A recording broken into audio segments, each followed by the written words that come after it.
Clear? So these are the network types that we are going to implement to provide connectivity between the devices. Okay. After that, if I talk about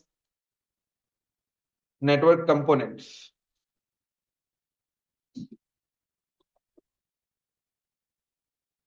network components.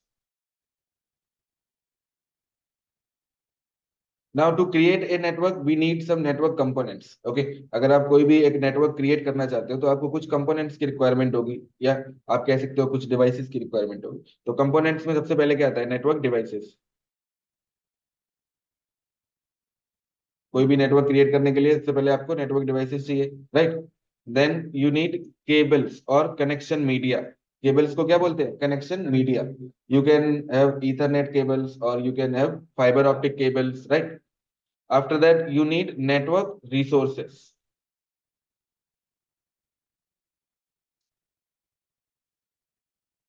Okay, network resources can be services जो आप अपने network में host करते हो। Okay, देखो network devices का काम क्या होता है? डेटा को जनरेट करना, डेटा को ट्रांसमिट करना, डेटा को फॉरवर्ड एंड रिसीव करना, राइट? नेटवर्क केबल्स का काम क्या होता है? नेटवर्क डिवाइसेस को कनेक्ट करने के लिए, राइट? एंड नेटवर्क रिसोर्सेज क्या होती हैं? जो आप एक्चुअल सर्विसेज होस्ट कर रहे हो। अब जैसे आपने, आपके पास एक फाइल है, ओके, एबीसी, ये एक फाइल है abc.pdf। ओके, अब आप इस फाइल को मल्टीपल यूजर्स के पास सेंड करना चाहते हो, है ना? तो आपको क्या चाहिए? आपको एक सर्वर चाहिए जहां पे आप एक फाइल होस्टिंग सर्विस को इनेबल कर सको, जैसे FTP, file transfer protocol, TFTP, trivial file transfer protocol, और एससीपी, सिक्योर कॉपी। ये प्रोटोकॉल्स होती हैं जो फाइल ट्रांसफर के लिए यूज होती हैं, राइट? तो आपको एक सर्वर सेटअप करना पड़ेगा जहां पे आप ये abc.pdf फाइल को स्टोर कर दोगे। जो भी क्लाइंट्स होंगे, जो भी क्लाइंट्स एंड पॉइंट, जैसे पीसी हो गया, लैपटॉप, मोबाइल, जब भी उन क्लाइंट्स को इस पर्टिकुलर फाइल की रिक्वायरमेंट होगी, वो सर्वर से डाउनलोड कर लेंगे, राइट? और आप उस सर्वर पे डेटा अपलोड भी कर सकते हो। Communication will be bidirectional, it will not be unidirectional. ऐसा नहीं होगा कि सिर्फ आप डाउनलोड कर पाओ, अपलोड ना कर पाओ, या अपलोड कर पाओ, डाउनलोड ना कर पाओ। बाई डिफॉल्ट सब कुछ अलाउड होता है, बट हम लोग कुछ रिस्ट्रिक्शंस लगा के रखते हैं, okay, because of security reason, right? Okay, so network resources means services that we are hosting in our network. Now it can be file service, web service, email service, DNS service, time synchronization service like NTP, syslog server, SNMP, FTP, TFTP, Telnet, SSH, HTTP, HTTPS, बहुत सारी protocols, और वो सभी हम लोग पढ़ने वाले हैं इसमें, ठीक है? तो अब नेटवर्क डिवाइसेस से स्टार्ट करते हैं। Network devices, just I am going to give you an introduction of network devices which we are going to learn in CCNA. Okay, जो जो डिवाइसेस हम लोग CCNA में पढ़ने वाले हैं उनको मैं अभी थोड़ा इंट्रोड्यूस करूंगा, फिर हम लोग आगे बढ़ेंगे। Okay, now in network devices we are going to learn about router. देखो राउटर होता है जो मेन कंपोनेंट है, right? Switch, then WLC, Cisco WLC, wireless LAN controller. I will give some introduction of WLC also, and then AP, Cisco access point, wireless access point, okay, and endpoints. These are network devices which we need, right, to set up a network. In network cables, we are going to learn about Ethernet cables and fiber optic cables. ये दो cables पढ़ेंगे, ठीक है? And in services, we are going to learn many services. Okay. So let's start with network devices. So what is a router? बताओ, आप बताओ। Router is a device to connect LANs, to connect different network, different network. है ना? ऐसे आप बता सकते हो। ओके, आपको ओएसआई मॉडल, टीसीपी/आईपी मॉडल का थोड़ा आइडिया है? ओएसआई मॉडल क्या होता है? टीसीपी/आईपी छोड़ो, ओएसआई नहीं पता, डिस्कस करेंगे हम लोग आगे, ठीक है? ओएसआई मॉडल होता है, बिकॉज जब भी हम लोग डिवाइस डिस्कस करते हैं तो उसमें ओएसआई मॉडल आ ही जाता है, ठीक है? तो अभी मैं बता दूंगा आपको, फिर आगे ओएसआई मॉडल डिस्कस करेंगे। ओके, तो router is a layer 3 device. अब देखो इसको लेयर 3 क्यों बोलते हैं? Because it works at network layer in OSI model. Okay, because it works at network layer in OSI model. Okay, OSI model में देखो डिफरेंट लेयर्स होती हैं, लेयर 1 से लेके लेयर 7 तक, ओवरऑल 7 लेयर्स, ठीक है? तो जो नेटवर्क डिवाइसेज हैं वो किसी ना किसी लेयर पे वर्क करती हैं, ठीक है? जैसे राउटर है, राउटर लेयर 3 पे वर्क करता है, नेटवर्क लेयर पे। हम लोग आगे पढ़ेंगे नेटवर्क लेयर का क्या यूज होता है, ठीक है? तो router is a layer 3 device which is used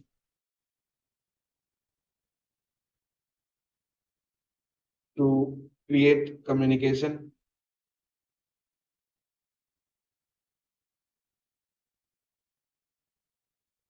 between different networks or between different network devices. Okay चाहे भूल गया मैं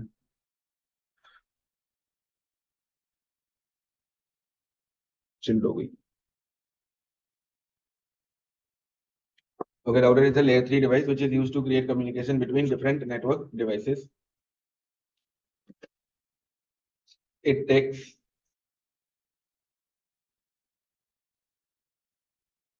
forwarding decision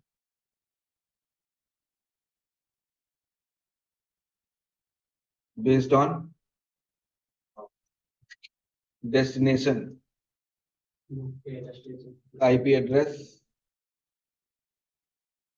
by performing lookup into its routing table. देखो जब भी आप किसी को भी मान के चलो इंटरव्यू में जब भी आप आंसर देते हो ना तो आंसर वन लाइन नहीं होना चाहिए. अगर आपने आपसे किसी ने पूछा व्हाट इज ए राउटर या व्हाट इज ए स्विच और पूछा how can you explain a router तो आप उसको सिर्फ ये नहीं बता दोगे कि router is a network device which is used to connect different networks. गलत हो जाएगा है ना. तो आपको ऐसे बताना है. अब देखो आता तो सामने वाले को भाई समझाना नहीं है बस आपको बात पॉइंट टू पॉइंट करनी है सीधे. ओके बस वन लाइनर आंसर नहीं होने चाहिए उसमें गड़बड़ हो जाता है.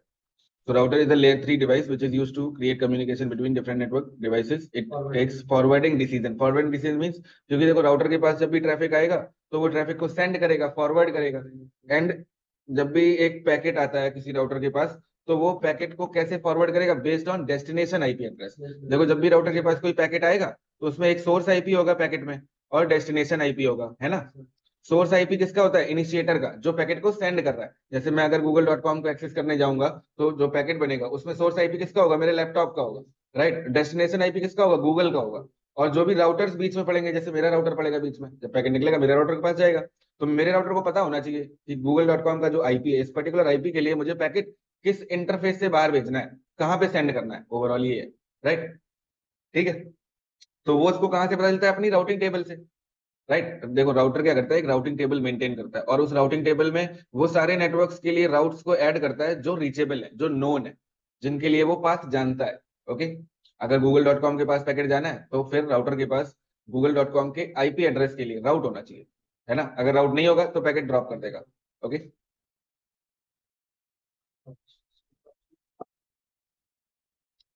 तो it takes forward decision based on destination IP address by performing lookup into its routing table.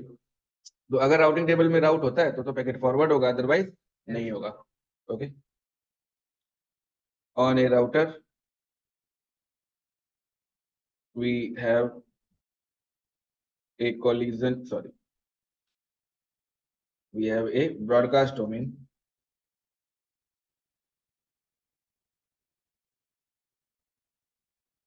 on every active interface on every active interface. अब देखो होता क्या है कि नेटवर्क में दो डोमेन होते हैं दो टाइप के डोमेन होते हैं. Okay first one is called broadcast domain and collision domain. अगर आपने सुना होगा कभी है ना. बताओ आप ब्रॉडकास्ट डोमेन क्या होता है. Broadcast domain, like if router is receiving any packet, then first message would be broadcast. It will send to rest of the interface. हाँ और कोलिजन वो तो ब्रॉडकास्ट हो गया.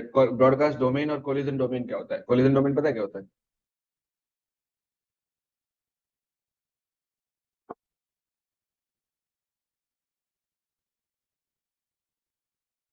Okay.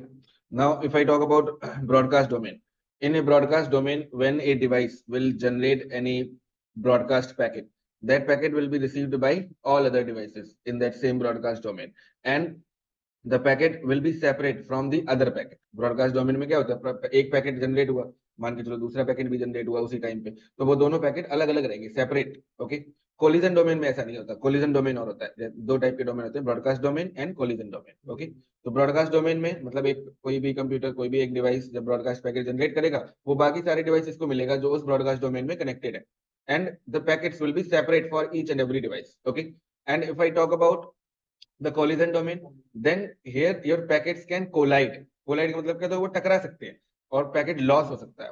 Okay, but broadcast domain में ऐसा नहीं होता। ठीक है, तो कोलिजन डोमेन तो हम लोग अब यूज नहीं करते।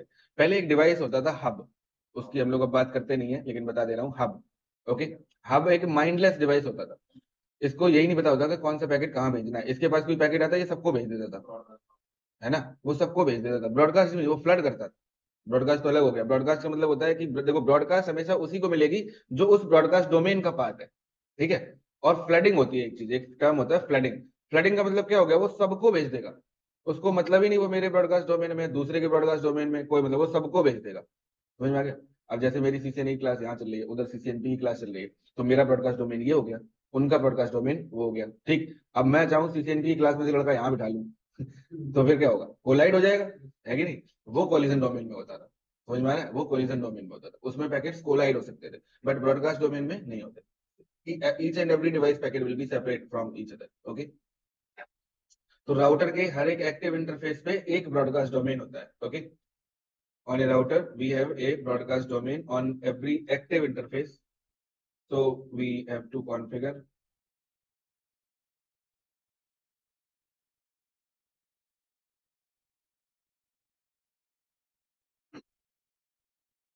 different network IP address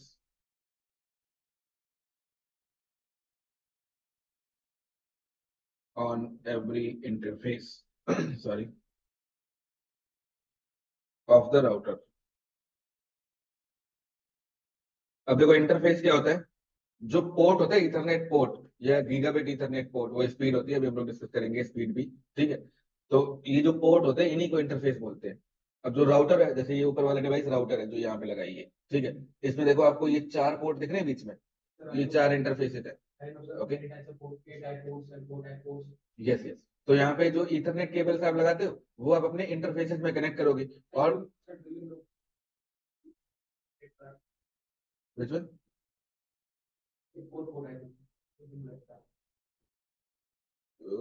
आप कौन सा बता रहे, 10 BST 100 BST? समझा नहीं मैं। 8200 किस डिवाइस का? वो डिवाइस होगा, पूरा डिवाइस होगा ना 8200 डिवाइस। हाँ, वो डिवाइस होगा। अब पता नहीं यार किसका है, वो किस वेंडर का है।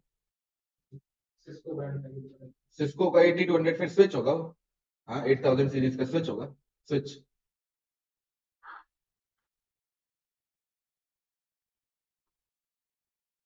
9000 सीरीज नहीं, सिस्को 8000 है ना, 8200। 8200 तो हो सकता है राउटर हो, देखना पड़ेगा यार, है ना। So a router is a layer 3 device which is used to create communication between different network devices. It takes forwarding decision based on destination IP address by performing lookup into its routing table. On a router, we have a broadcast domain on each and every active interface. So we have to configure different network IP address on every interface of the router. Okay. So we have different series of the router, different model numbers of the router according to their performance, right? अलग अलग series होती है, अलग अलग model number होते हैं जो आप यूज कर सकते हो। Okay, after that we connect routers at the core layer of network.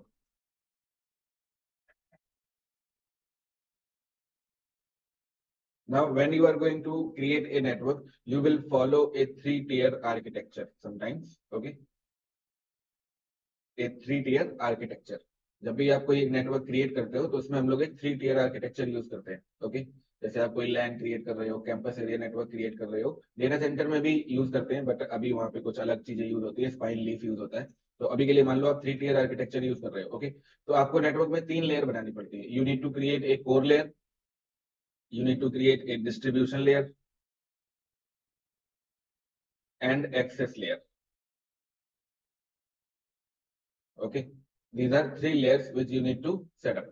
Core layer is used to connect your network devices with external network, with other network, with the internet sometimes. Core layer हो जाएगी आपकी सबसे पहले, जहां से आपका network and होता है, ये R1 है, यहाँ मान के चलो ये इंटरनेट से कनेक्टेड है, तो ये आपकी हो गई core layer. Okay, core layer will be the edge of your network.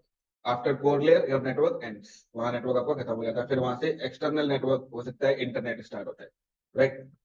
Core layer होती है वो। Distribution layer, distribution layer is used to distribute the network connection to other network devices. Okay, तो देखो कोर लेयर पे हम लोग router use करते हैं, राउटर, फायरवॉल यूज करते हैं, फायरवॉल, और जो हाई एंड स्विचेस होते हैं उनको भी आप यूज कर सकते हो कोर लेयर पे। ओके, हाई एंड स्विचेस को, जैसे 9000 सीरीज के स्विचेस हैं, पहले 6500 आता था, 4500 सीरीज का स्विच आता था, उनको भी आप कोर लेयर पे कनेक्ट कर सकते थे। वो लेयर 3 स्विचेस होते थे, अभी हम लोग आगे डिस्कस करेंगे। स्विच दो टाइप के होते हैं, लेयर 2, लेयर 3। ओके, तो लेयर 3 स्विचेस को भी आप कोर लेयर पे कनेक्ट कर सकते हो।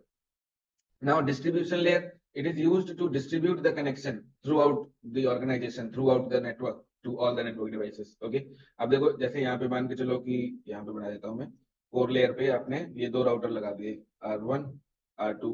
these two routers are connected with ISP. Okay, it is also connected with ISP, and R1 have the connection with this ISP, R2 have the connection with this ISP. So this is your core layer. Now you will come to distribution layer. In distribution layer we connect layer 3 switches mostly. हम लोग क्या connect करते हैं? Layer 3 switches. Okay, these are all layer 3 switches you can say, and they are connected like this.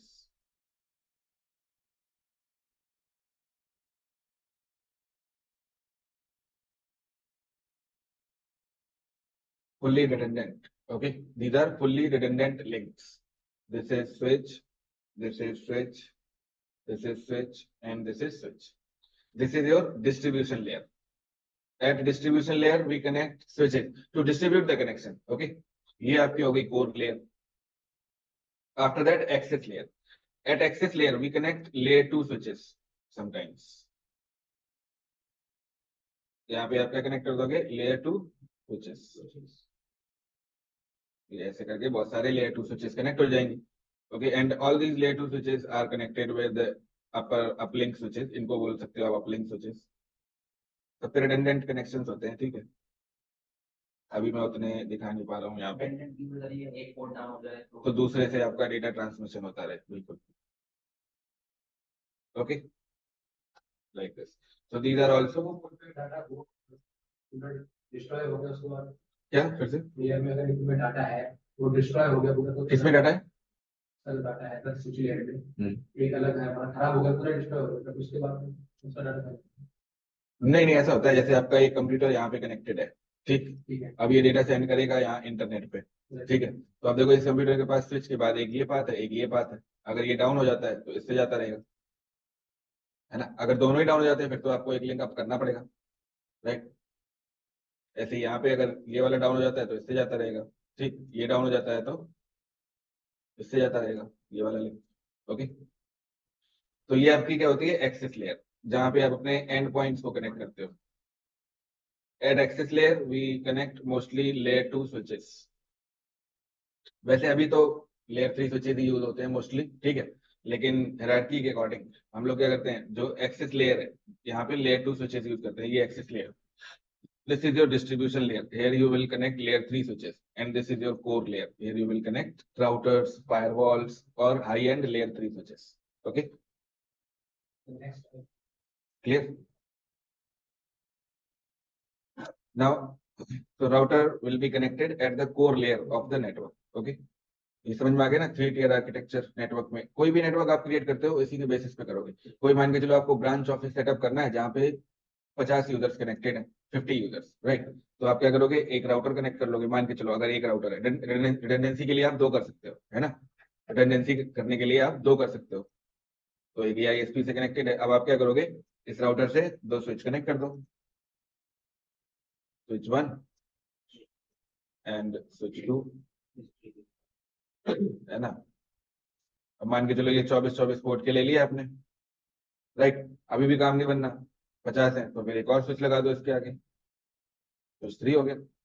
Okay, अब इस पे 24 ports हैं, आप आराम से कनेक्ट कर सकते हो अपने यूजर्स को। तो ये हो गया। देखो अब इसमें तो हमने सिर्फ 2 ही लेयर यूज किए, तो ये कोर लेयर हो जाएगी, एक्सेस लेयर हो जाएगी। यहाँ डिस्ट्रीब्यूशन लेयर नहीं है, इसको बोलते हैं collapsed layer 2, collapsed tier 2 architecture और 2 टीयर आर्किटेक्चर, कोलैप्स्ड, क्योंकि यहाँ पे डिस्ट्रीब्यूशन लेयर नहीं है, राइट। जो स्मॉल ऑफिस होते हैं उनमें आप ऐसे सेटअप कर सकते हो। जो बड़ा कैंपस एरिया नेटवर्क है या कोई बहुत बड़ा एंटरप्राइज नेटवर्क है, ठीक है, लार्ज नेटवर्क है, वहां पे आप core layer, distribution layer, access layer सारी बनाते हो। ओके, अब देखो स्विच क्या होता है। Switch, switch is a layer 2 device. Switch को डिफाइन हम लोग लेयर 2 डिवाइस की तरह ही करते हैं, but there are some model numbers of switches which can work as a layer 3 switch. Okay, अब देखो लेयर 2 और लेयर 3 में क्या डिफरेंस होता है। लेयर 3 होती है नेटवर्क लेयर, और लेयर 3 पे जो भी डेटा ट्रांसमिशन होगा वो बेस्ड ऑन आईपी एड्रेस होगा, IP address, internet protocol address. Okay, और लेयर 2 पे जब डेटा ट्रांसमिशन होगा वो किस बेसिस पे होता है, मैक एड्रेस के बेसिस पे। ओके, देखो दो आइडेंटिटी होती है आपकी डिवाइसेस की नेटवर्क में। First one is called IP address, second one is called MAC address. IP address is a logical identification of any end point in the network which can be changed, right, जिसको आप change भी कर सकते हो अपने according. And MAC address is the physical identity, not logical. MAC address is the physical identity, physical address of an endpoint which cannot be changed. Okay, so if you are using a switch, then it will work at layer 2. It means it will take all the data transmission decisions or data forwarding decisions based on MAC address, based on destination MAC address, not IP address. ठीक है, so you can write it like this: switch is a layer 2 device which creates communication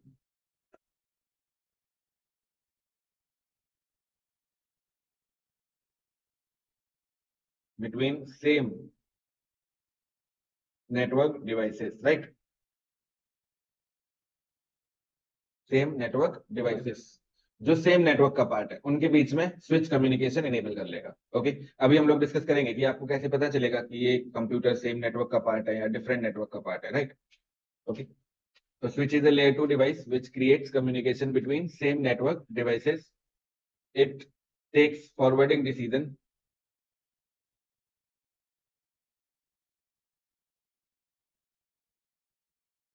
based on destination MAC address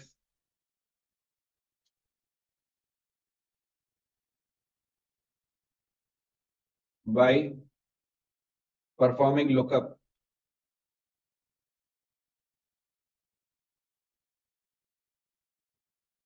into its, यहाँ पे क्या होता है, MAC address table. It is also called CAM table. इसको क्या बोलते हैं, cam table, ठीक है। बट अभी के लिए मैक एड्रेस टेबल। क्लियर। अब जैसे राउटर राउटिंग परफॉर्म करता है ना, उसके लिए वो राउटिंग टेबल क्रिएट करता है, वहां पे राउटिंग टेबल पॉपुलेट होती है, राइट, क्रिएट होती है। इसी तरह से स्विच क्या कर रहा है, मैक एड्रेस के बेस पे डेटा को फॉरवर्ड कर रहा है, राइट। तो स्विच क्या करेगा, मैक एड्रेस टेबल क्रिएट करेगा, जिसमें वो क्या करेगा, सारे मैक एड्रेसेस को स्टोर कर लेगा कि किस इंटरफेस से मुझे कौन से मैक एड्रेस का ट्रैफिक सेंड करना है आगे, है ना। तो मैक एड्रेस टेबल में आपको, अब देखो कोई भी नेटवर्क डिवाइस है, अगर वो डेटा फॉरवर्ड करना चाहती है तो उसको पता होना चाहिए कि मुझे डेटा किस पाथ से फॉरवर्ड करना है, कहाँ से फॉरवर्ड करना है, किस इंटरफेस से बाहर निकालना है, राइट। तो अगर राउटर है तो वो ये चीज फाइंड आउट करने के लिए राउटिंग टेबल चेक करेगा, अगर स्विच है तो वो मैक एड्रेस टेबल चेक करेगा। Okay, yes, clear. On switch, on A switch we can have multiple switch ports or multiple interfaces which are called switch ports। उनको क्या बोलते हैं, स्विच पोर्ट। जैसे जो अपना ये स्विच लगा है, इसमें बहुत सारे इंटरफेसेस हैं अलग अलग, इनको बोलते हैं हम लोग switch port. Okay,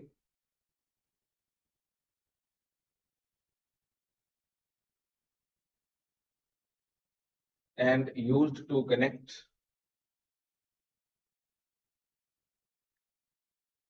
endpoints with the network, and used to connect endpoints with the network. Switches are very scalable.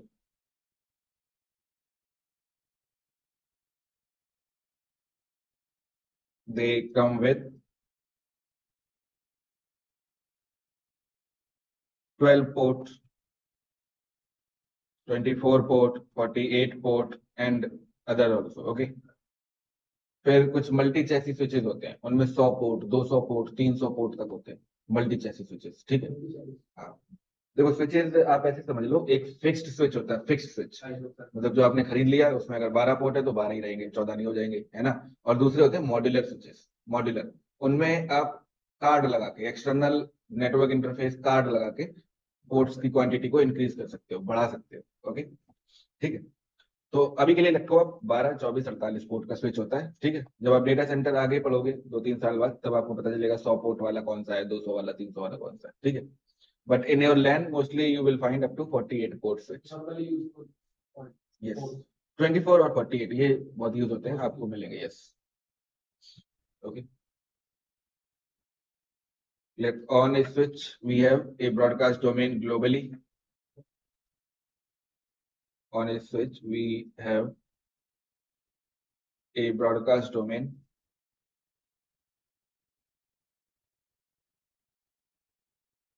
globally, and all the switch ports are the part of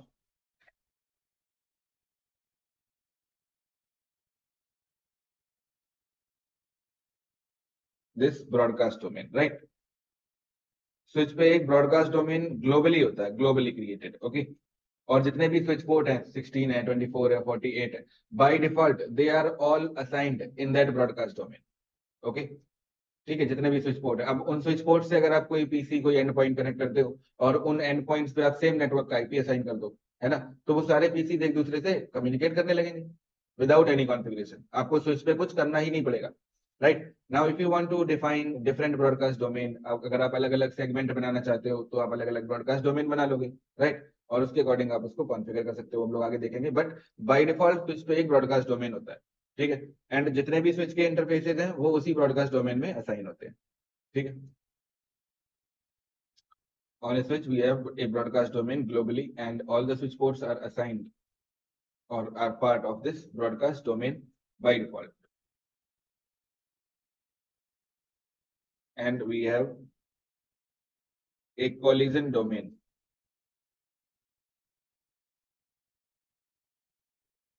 on every active interface of the switch.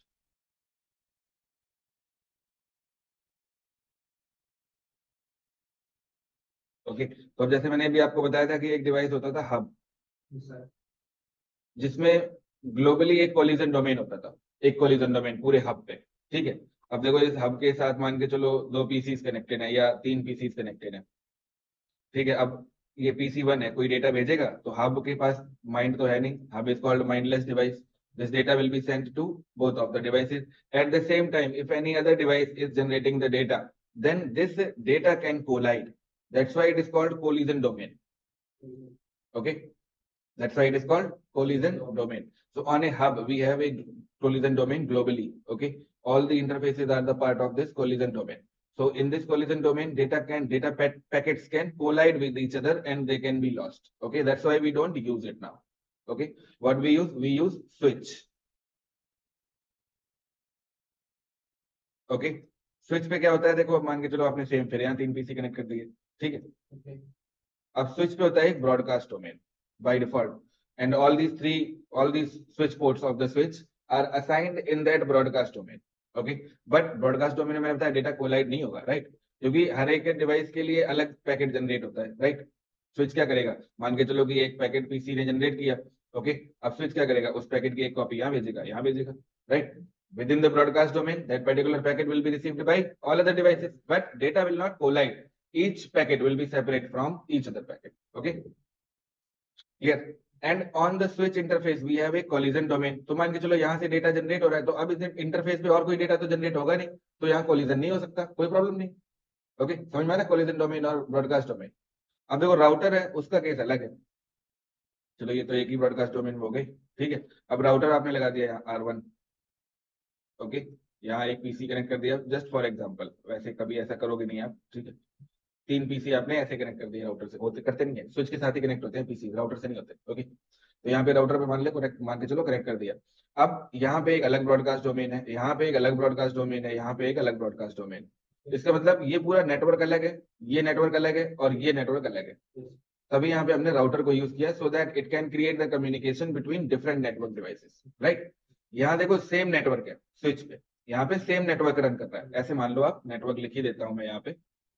मान के चलो कि यहाँ पे आप एक network run कर रहे हो 10.110/24।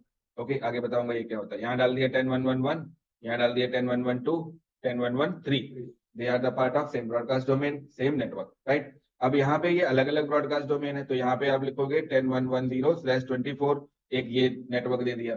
फिर इस जगह पे, इस सेगमेंट पे दूसरा आ जाएगा 10.120/24, ये अलग नेटवर्क हो गया, ठीक। फिर यहाँ पे एक अलग आ जाएगा नेटवर्क 10.130/24। ठीक है, तो तीनों अलग अलग नेटवर्क का पार्ट है, इसीलिए तो फिर राउटर कनेक्ट किया है। Okay, clear? Any doubt? Sir, in third case, PC is generating request for PC3. Then first packet would be broadcast. Yes, And after getting reply, that message would be broadcast. Yes, बिल्कुल। पहला broadcast होता है, क्योंकि अब देखो, अभी बताऊंगा आगे में। आर्प रिक्वेस्ट होती है, आर्प वो जनरेट होती है मैक एड्रेस को फाइंड आउट करने के लिए। अब देखो, कभी भी मान के चलो दो पीसी को कम्युनिकेट करना है, तो एक पैकेट बनेगा PC1 से PC2 जाएगा। जब PC1 पैकेट क्रिएट करेगा, उसमें अपना सोर्स आईपी एड्रेस, अपना आईपी एड्रेस रखेगा। जिसके पास वो पैकेट भेज रहा है उसका आईपी एड्रेस रखेगा, वो डेस्टिनेशन आईपी हो जाएगा। फिर वो अपना सोर्स मैक एड्रेस रखेगा, है ना। और जिसके पास पैकेट भेज रहा है उसका मैक एड्रेस भी चाहिए, तभी तो पैकेट कंप्लीट होगा। लेकिन होता क्या है इनिशियली, अब मान के चलो ये आपने कंप्यूटर अभी कनेक्ट किया, इसके पास ये मान के चलो PC2 है, ये 1 है, ये 3 है। तो आपने PC2 से पिंग किया, PC2 से आप कम्युनिकेट करना चाहते हो PC1 के पास। अब PC2 को PC1 का मैक एड्रेस थोड़ी पता होगा, शुरू शुरू में कहाँ से पता चल जाएगा, अपने आप थोड़ी पता चलेगा, राइट। तो PC2 क्या करेगा, सबसे पहले इसका मैक एड्रेस फाइंड आउट करने की कोशिश करता है, ठीक है। और उसके लिए एक प्रोटोकॉल यूज होती है आर्प, वो आगे डिस्कस करेंगे। आर्प का पैकेट जाता है, ठीक। जब आर्प का रेजोल्यूशन सक्सेसफुल हो जाएगा, पीसी को मैक एड्रेस मिल जाएगा, तब वो पैकेट सेंड करेगा। और जो पैकेट आगे फिर सेंड होता है डेटा पैकेट, वो यूनिकास्ट होता है। जो डेटा पैकेट सेंड होगा वो क्या होता है, यूनिकास्ट। Unicast means 1 to 1। अभी आगे डिस्कस करेंगे वो भी, ठीक है। समझ में आ रहा है? राउटर स्विच हो गया। अब चलो इसके बाद WLC डिस्कस कर लेते हैं थोड़ा सा। अब देखो, स्विचेस में भी मैंने आपको बताया different model numbers, different series आती हैं। According to your requirement you are going to purchase the switch. Okay, अब जैसे अगर आपके नेटवर्क में सिर्फ 10 यूजर है, तो आप 48 पोर्ट का स्विच थोड़ी ले लोगे।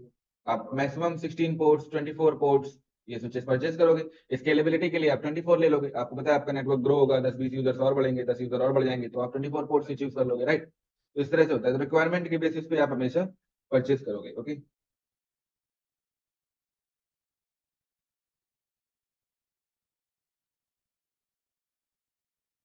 Clear? Now, if I talk about WLC, it is called wireless LAN controller.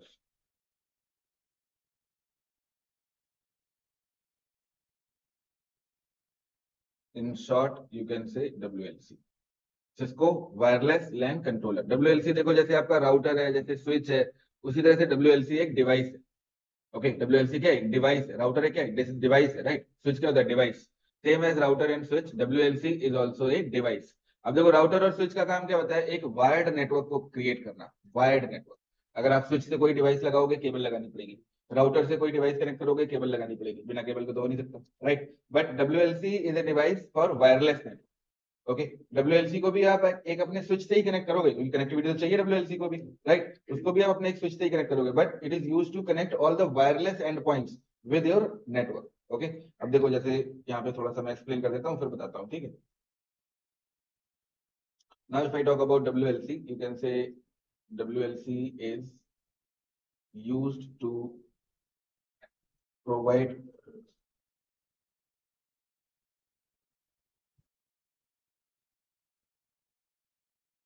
centralized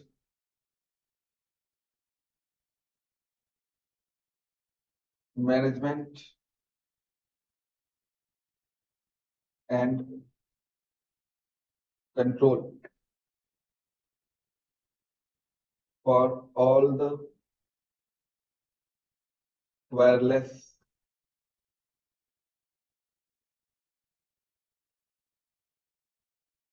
network components. Like access point, SSID। SSID क्या होता है?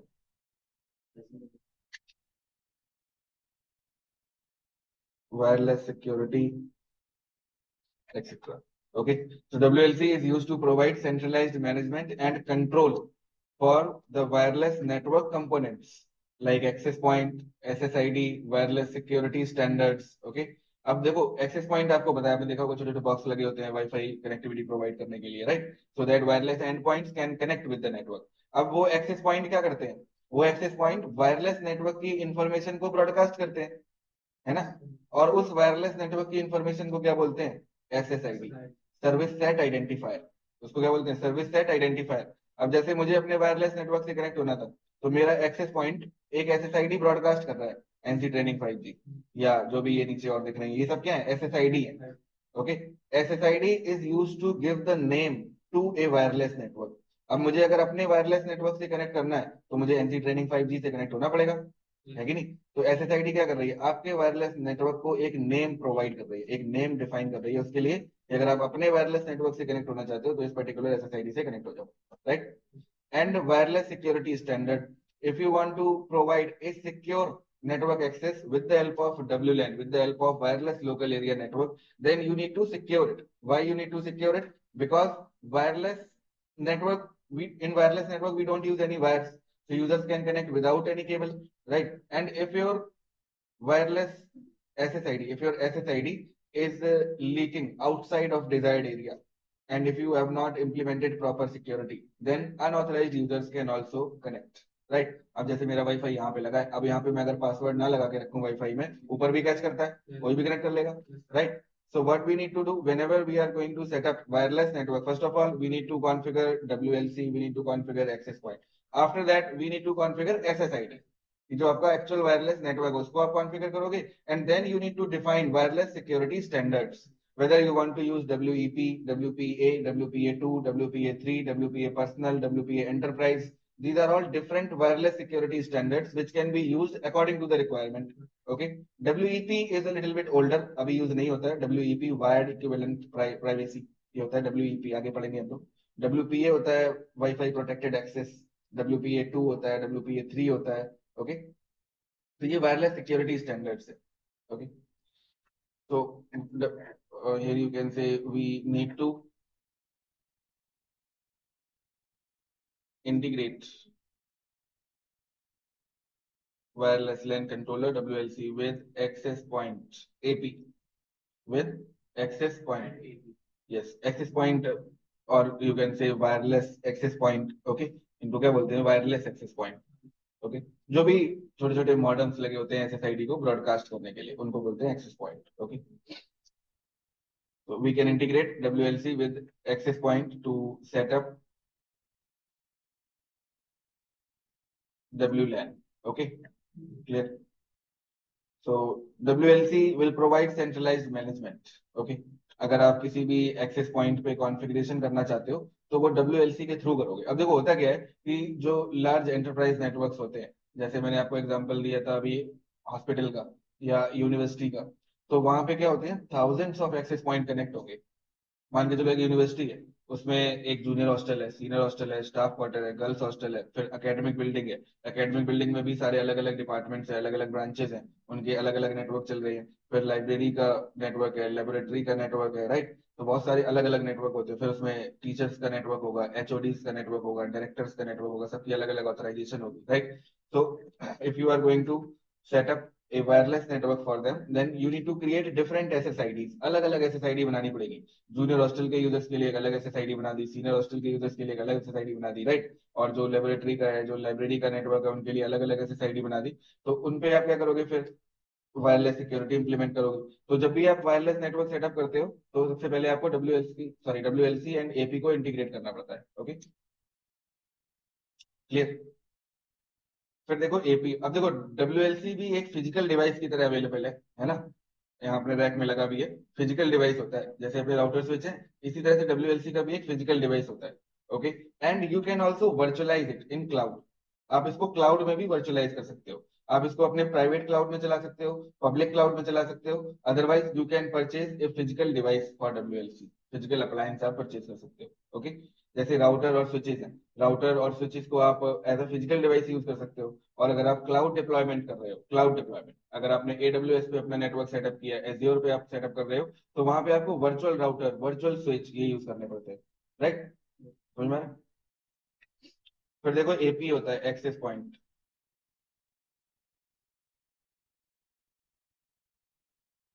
Access point. Now AP is used to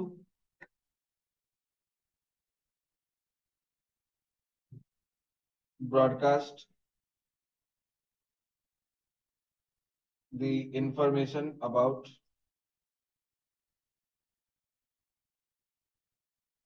wireless LAN or wireless network, like SSID, service set identifier, security requirements,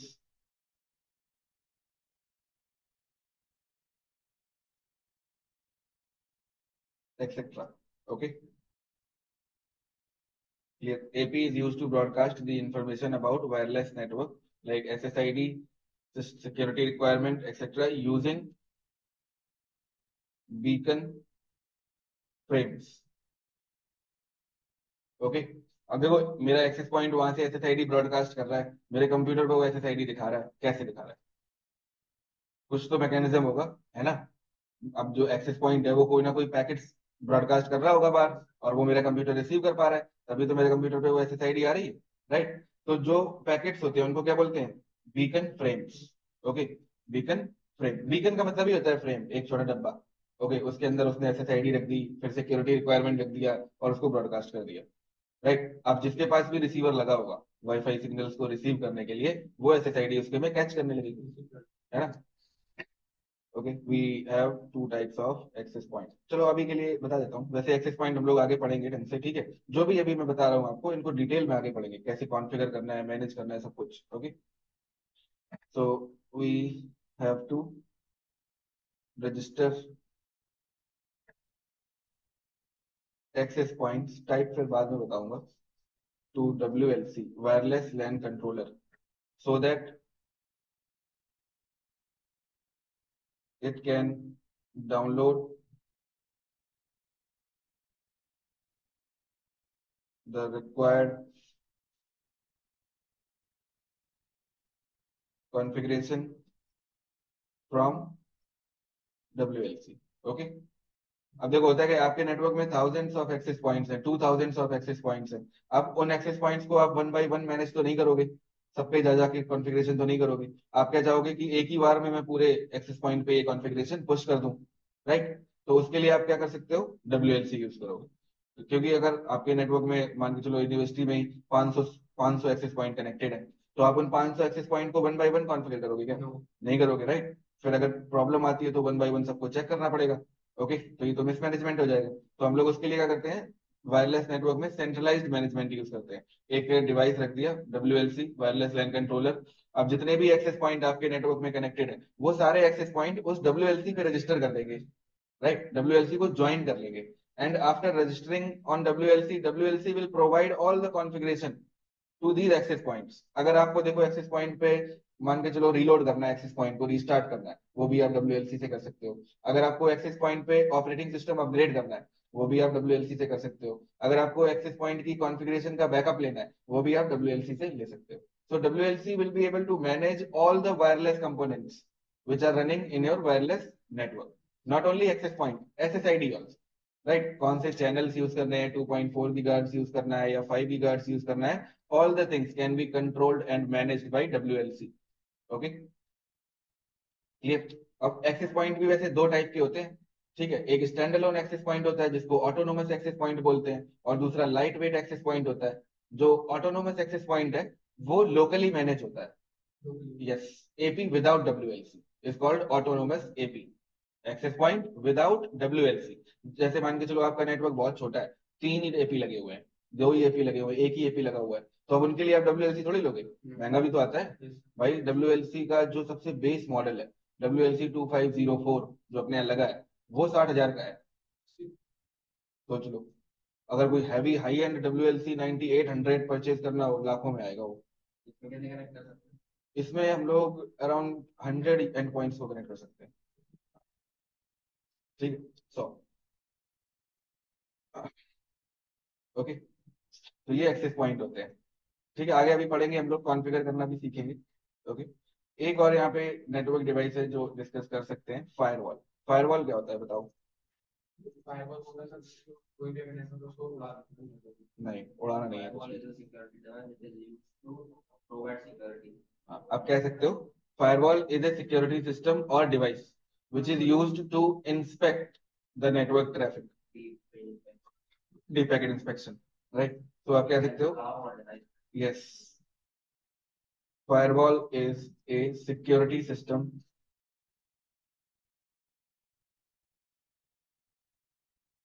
और device which is used to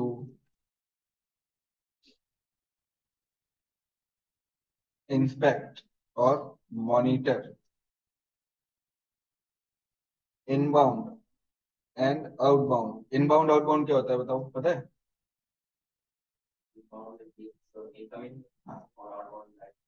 outgoing है ना, जो packets receive हो रहे होते हैं वो इनबाउंड डायरेक्शन में आ रहे हैं, जो पैकेट्स सेंड हो रहे हैं वो आउटबाउंड डायरेक्शन में जा रहे हैं, है ना? So firewall is a security system or device which is used to inspect or monitor inbound and outbound traffic based on predefined rules, right? Predefined rules.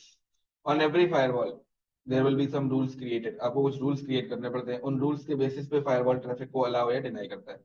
Okay, it can provide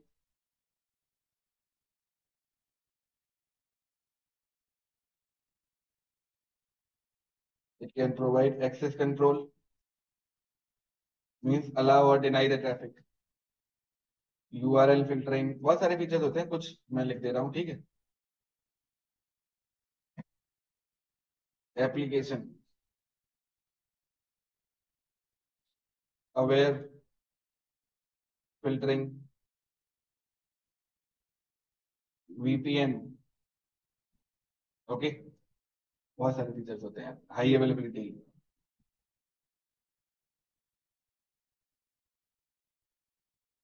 etcetera. Okay, it can provide access control, URL filtering, application aware filtering, VPN configuration, high availability means redundancy, okay, etc. It works, firewall किस layer का device होगा, चलो बता देता हूँ। It works from layer 2 to application layer, layer 7 in OSI model, okay. देखो, आप एक फायरवॉल को as a layer 2 firewall configure कर सकते हो, ठीक, मतलब वो फॉरवर्डिंग डिसीजन लेगा मैक एड्रेस के बेस पे। आप एक फायरवॉल को लेयर 3 फायरवॉल की तरह कॉन्फ़िगर कर सकते हो, मतलब वो फॉरवर्डिंग डिसीजन लेगा बेस्ड ऑन IP एड्रेस। आप एक फायरवॉल को as application layer firewall configure कर सकते हो, मतलब वो एक्सेस कंट्रोल प्रोवाइड करेगा बेस्ड ऑन एप्लीकेशन इंफॉर्मेशन। अगर आप चाहते हो आपके नेटवर्क में कोई भी यूजर्स फेसबुक एक्सेस ना कर पाए, यूट्यूब एक्सेस ना कर पाए, इंस्टाग्राम ना चला पाए, व्हाट्सएप जो भी वीचैट वीचैट होते हैं वो सब एक्सेस ना कर पाए, राइट? तो आप क्या करोगे, उन एप्लीकेशंस को ब्लॉक कर सकते हो, राइट, डिनाई कर दो। ओके, अगर और भी कर सकते हो, मतलब जैसे आपने क्या किया, मार्केटिंग टीम्स के लिए फेसबुक अलाउ कर दिया, ठीक है, लिंक्डइन अलाउ कर दिया, इंस्टाग्राम अलाउ कर दिया मार्केटिंग टीम के लिए। लेकिन आपने बोला कि तुम फेसबुक चला रहे हो, ठीक है, लेकिन फेसबुक गेम्स नहीं खेल सकते, फेसबुक इवेंट्स ओपन नहीं कर सकते, आप फेसबुक फोटोज ओपन नहीं कर सकते। तो वो क्या होता है, माइक्रो एप्लीकेशन फिल्टरिंग। मतलब फेसबुक एक एप्लीकेशन हो गया, फेसबुक के अंदर आएगा ना Facebook games, Facebook event, Facebook photos, Facebook like comment, Facebook chat, video chat, आप इन सबको ब्लॉक कर सकते हो। फेसबुक पोस्ट को ब्लॉक कर सकते हो कि पोस्ट नहीं कर पाओगे कुछ, है ना? तो ये होता है माइक्रो एप्लीकेशंस को फिल्टर करना। तो ये हम लोग सिक्योरिटी में पढ़ते हैं आगे, फायरवॉल्स में, नेक्स्ट जनरेशन फायरवॉल्स में, ओके। ठीक है, तो ये नेटवर्क डिवाइसेज हैं जो हम लोग डिस्कस करने वाले हैं। CCNA में फायरवॉल की कॉन्फ़िगरेशन नहीं है, ठीक है, आगे हम लोग फायरवॉल डिस्कस करेंगे, कितने टाइप्स के होते हैं, वो सारी चीजें मैं आपको एक्सप्लेन करूंगा इन डेप्थ, ओके। ठीक है, तो ये आपके नेटवर्क डिवाइसेज है, ओके। अब इसके बाद हम लोग पढ़ेंगे network components, and then we will discuss about network cables, और फिर धीरे धीरे आगे कोर्स स्टार्ट करेंगे, ठीक है। तो आज के लिए इतना ही रखते हैं।